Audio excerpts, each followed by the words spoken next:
Hello everyone, good morning. स्वागत है आपका देवभूमि एजुकेशन उत्तराखंड में।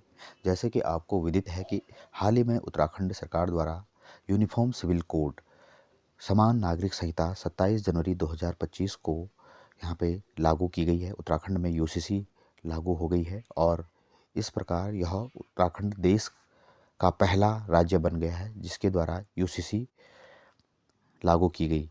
और स्वतंत्र भारत स्वतंत्रता के बाद उत्तराखंड पहला राज्य बन गया है जिसने यूसीसी को लागू किया है। और इससे पहले गोवा में यूसीसी लागू है। तो इस संबंध में आज की वीडियो में हम बात करेंगे यूसीसी में क्या प्रावधान किए गए हैं उत्तराखंड समान नागरिक संहिता में, और इसके यूसीसी से संबंधित सभी प्रकार के फैक्ट हम इस वीडियो में जानेंगे। और जो आगामी exam lower PCS, upper PCS और जो उत्तराखंड ग्रुप सी के भी जितने एग्ज़ाम हैं, इसके लिए महत्वपूर्ण टॉपिक ये करंट अफेयर का बन जाता है। तो शुरू करते हैं आज की video. UCC Uttarakhand become the first state Indian state to implement uniform civil code. Uttarakhand पहला राज्य बन गया है यूसीसी लागू करने वाला। और यह यूसीसी इम्प्लीमेंटेशन बीजेपी का मेजर कमिटमेंट था। 2022 असेंबली चुनाव में ये घोषणा की गई थी कि जैसे यूसीसी लाया जाएगा। और इसके बाद सबसे पहले 27 मई 2022 को यूसीसी पर विशेषज्ञ समिति का गठन किया गया। और 2 फरवरी 2024 को करीब 2 साल बाद इस समिति ने सरकार को अपनी रिपोर्ट सौंपी। 8 मार्च को विधानसभा में विधेयक पारित किया गया। इसके बाद 12 मार्च को राष्ट्रपति के अनुमोदन के लिए इसे भेजा गया। इस प्रकार से ये ड्राफ्ट तैयार किया गया और रंजना प्रकाश देसाई की अध्यक्षता में एक समिति बनी थी जिसमें 5 सदस्य थे। टोटल 9 सदस्य इसमें थे। और ये लागू हुई 27 जनवरी 2025 से। उत्तराखंड में यूसीसी पोर्टल और नियमावली का लोकार्पण भी किया गया। और अब देखते हैं इसके बारे में।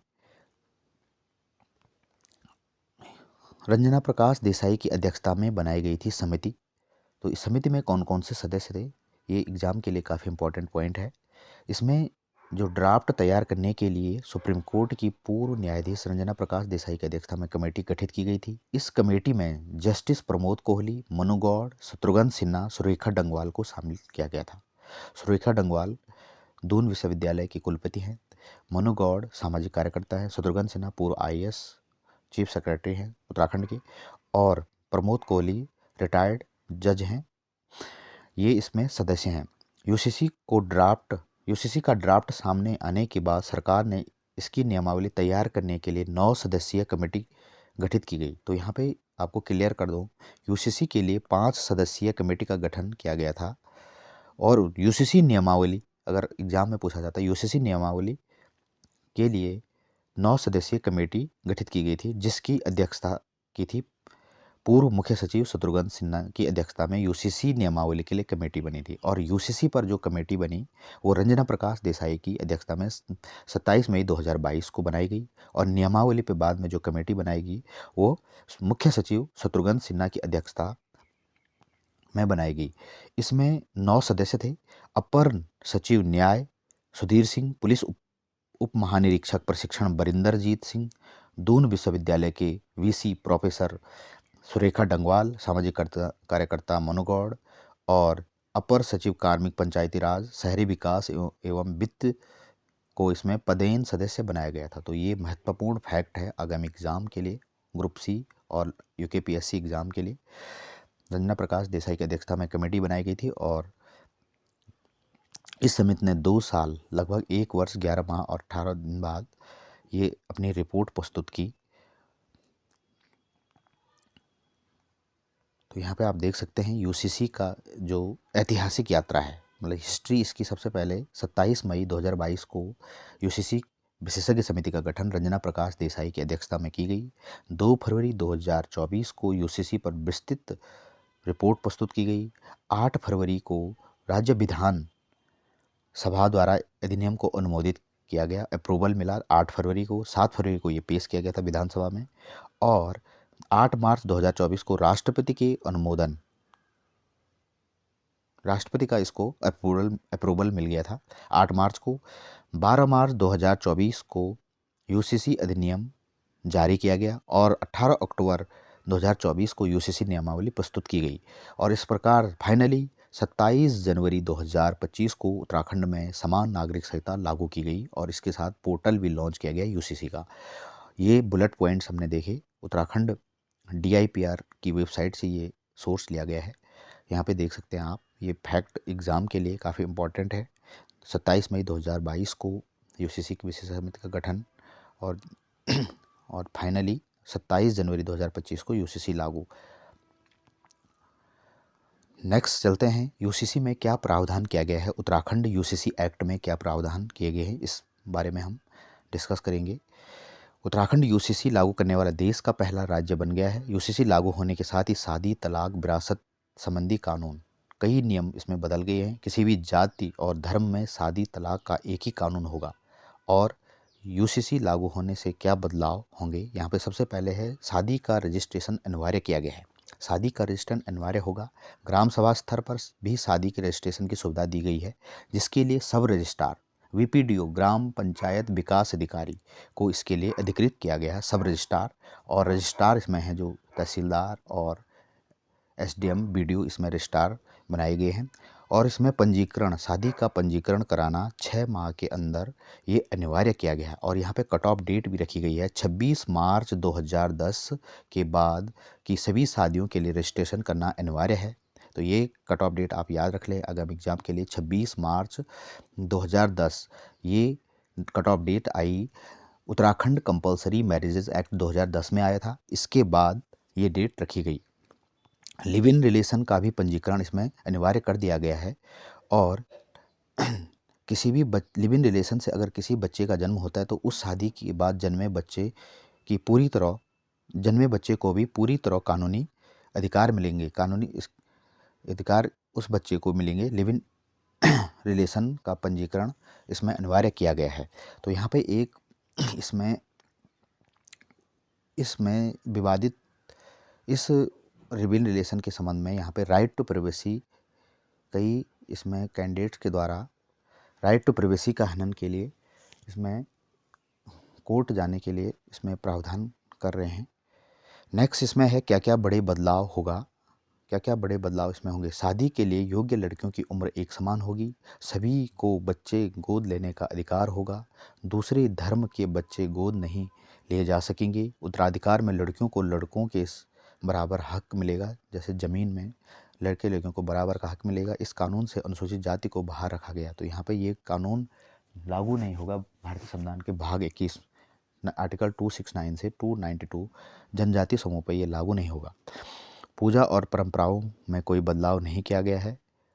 बहुविवाह और हलाला पर रोक लगेगी। तलाक के लिए सभी जाति और धर्मों में एक जैसे नियम होंगे।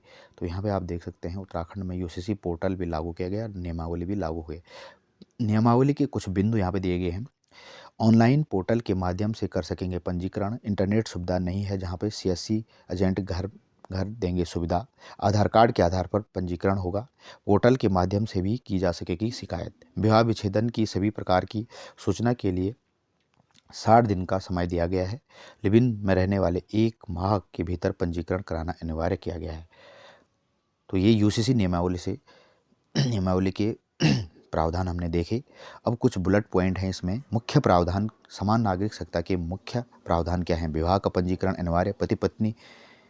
पति पत्नी के जीवित रहते दूसरा विवाह पूरी तरह प्रतिबंधित किया गया है। सभी धर्मों में पति और पत्नी को तलाक लेने का अधिकार दिया गया है। सभी धर्म एवं समुदाय में सभी वर्गों के लिए बेटों को संपत्ति में समान अधिकार। मुस्लिम समुदाय में प्रचलित हलाला और इद्दत प्रथा पर रोक। संपत्ति में अधिकार के लिए जायज़ और नाजायज़ बच्चे में कोई भेद नहीं। लिव इन रिलेशन के लिए पंजीकरण अनिवार्य इसमें किया गया है। मुख्य विशेषताएं और निहितार्थ। समान नागरिक संहिता उत्तराखंड 2024 अधिनियम में समानता, सरलता, आधुनिकीकरण और सशक्तिकरण ये मुख्य विशेषताएं हैं इस कानून की। नागरिकों के समान अधिकार सुनिश्चित करना, चाहे वे किसी धर्म या जाति के हों, ये इसके मुख्य उद्देश्य हैं। व्यक्तिगत कानूनों की जटिलता को सरल बनाना, एकीकृत कानूनी ढांचा प्रदान करना, समकालीन सामाजिक चुनौतियों का समाधान करना, परिवार की उभरती अवधारणा के साथ तालमेल बिठाना, महिलाओं को विवाह और तलाक और उत्तराधिकार में समान अधिकार प्राप्त करके इसे सशक्त बनाना। तो ये 4 मुख्य विशेषताएं यूसीसी अधिनियम उत्तराखंड की हैं। समानता, सरलता, आधुनिकीकरण और सशक्तिकरण। तो एग्जाम में आ सकता है कि यूसीसी अधिनियम की मुख्य विशेषताएं क्या हैं। तो समानता, सरलता, आधुनिकीकरण और सशक्तिकरण। नेक्स्ट जो है, विवाह के लिए पात्रता जो रखी गई है, पुरुष की न्यूनतम आयु 21 वर्ष, महिला की 18 वर्ष, दोनों पक्ष मानसिक रूप से स्वस्थ और विवाह की अनुमति देने में सक्षम हो, दोनों में से किसी के पास जीवित जीवन साथी ना हो, निषिद्ध संबंधों प्रोहिबिटेड रिलेशनशिप के दायरे में न आते हों तो शादी अमान्य होगी। बहुपति, बहुविवाह, हलाला, इद्दत, 3 तलाक जैसी परंपराएं अमान्य होगी। तो इस अधिनियम में ये प्रावधान रखे गए हैं। समान नागरिक संहिता उत्तराखंड 2024 अधिनियम में उत्तराधिकार के संबंध में, उत्तराधिकार के मामलों में पुरुष और महिला को समान अधिकार दिए गए हैं। ऑनलाइन इच्छा पत्र अपलोड, संशोधन, पुनः सत्यापन की सुविधा दी गई है। पैतृक संपत्ति में महिलाओं का अधिकार संरक्षित होगा।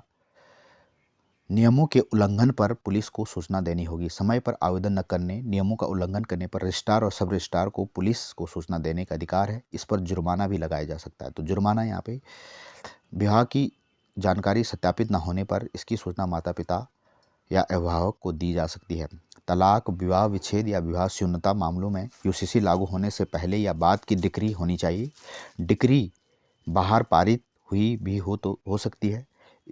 इसमें विवाह पंजीकरण, अभिस्वीकृति नंबर, अदालत केस नंबर, अंतिम आदेश की तिथि, बच्चों का विवरण, कोर्ट के अंतिम आदेशों की कॉपी होना जरूरी है। इसे ऑनलाइन और ऑफलाइन दोनों तरह से किया जा सकता है। तत्काल होगा रजिस्ट्रेशन, 24 घंटे के भीतर रजिस्ट्रेशन मांग सकेगा और आवेदक को ये देना होगा। ऐसे लोग जो विदेश जाना चाहते हैं उन्हें पंजीकरण की आवश्यकता है, तो इसके लिए तत्काल रजिस्ट्रेशन की सुविधा है। इसके लिए शुल्क रखा गया है 5,000 रुपये तत्काल में और साधारण में 500 रुपये इसमें शुल्क रखा गया है। यह अधिनियम लागू नहीं होगा। किस पे लागू नहीं होगा? उत्तराखंड में और उत्तराखंड से बाहर रहने वाले उत्तराखंडियों पर यह अधिनियम लागू होगा। और संविधान के अनुच्छेद 342, अनुच्छेद 366 के तहत अनुसूचित जनजातियों पर ये कानून लागू नहीं होगा। तो भाग 21 में संरक्षित प्रथागत अधिकार वाले व्यक्तियों के समूह पर ये लागू नहीं होगा। भाग 21 में स्पेशल प्रोविजन है स्टेट्स के लिए 369 आर्टिकल से 392 तक। इस भाग में ये कानून लागू नहीं होगा। अब यहाँ पे कैसे आपको आवेदन करना है और कहाँ पे करना है, ये प्रोसेस दी गई है। आवेदकों के कर्तव्य भी यहाँ पे डिफाइन किए गए हैं। समय पर आवेदन करना होगा। विलंब होने पर विलंब शुल्क, जुर्माना लगेगा। सब रजिस्ट्रार और रजिस्ट्रार की ओर से मांगी गई जानकारी को निर्धारित समय में देना होगा। जानकारी में परिवर्तन होने पर ऑनलाइन अपडेट देना होगा। आवेदन के लिए ग्रामीण क्षेत्रों में एसडीएम और ग्राम पंचायत विकास अधिकारी को सब रजिस्ट्रार की शक्ति दी गई है। शहरी क्षेत्र में नगर पंचायत, नगर पालिका और एसडीएम और कार्यकारी अधिकारी ईओ को शहरी क्षेत्र में अधिकृत किया गया है। इसमें शहरी क्षेत्र में नगर निगम, नगर आयुक्त व कर निरीक्षक, टैक्स इंस्पेक्टर तक कर अधीक्षक, छावनी क्षेत्र में सीओ और रेजिडेंटल मेडिकल ऑफिसर और सीओ द्वारा अधिकृत कोई अधिकारी हो। और ये सभी क्षेत्र रजिस्ट्रार जनरल जो सचिव सस्तर का अधिकारी होगा, इंस्पेक्टर जनरल ऑफ रजिस्ट्रेशन के अधीन होंगे। स्टाम्प और पंजीकरण अधिनियम के तहत रजिस्ट्रार और उप रजिस्ट्रार पहले की तरह कार्य करेंगे। विवाह का पंजीकरण करने की जो ड्यूरेशन होगी 26 मार्च 2010 से संहिता लागू होने की तिथि के बीच विवाह शुरुआती 6 महीने के भीतर इसमें रजिस्ट्रेशन जरूरी है। संहिता लागू होने की तिथि के बाद विवाह और विवाह की तिथि से 60 दिन के भीतर पंजीकरण अनिवार्य है। संहिता लागू होने की तिथि के बाद विवाह विच्छेद डिक्री फाइनल होने की तिथि से 60 दिनों के भीतर पंजीकरण की मियाद रखी गई है। पहले से किसी कानून के तहत पंजीकृत विवाह दोबारा पंजीकरण नहीं होगा। पहले 6 महीने के भीतर इसकी सूचना देनी होगी और उसको कैंसिल कराने के बाद ही नया रजिस्ट्रेशन किया जाएगा। तो ये महत्वपूर्ण फैक्ट हमने यूसीसी अधिनियम, Uttarakhand UCC uniform civil code अधिनियम के संबंध में यहाँ पे डिस्कस किए, जो आगामी उत्तराखंड एग्ज़ाम या किसी भी एग्ज़ाम के लिए महत्वपूर्ण वीडियो है। जो चैनल पे नए हैं, चैनल को लाइक, शेयर और सब्सक्राइब करें। इसी तरह की वीडियो पाने के लिए हमारे चैनल को ज्वाइन करें। नमस्कार।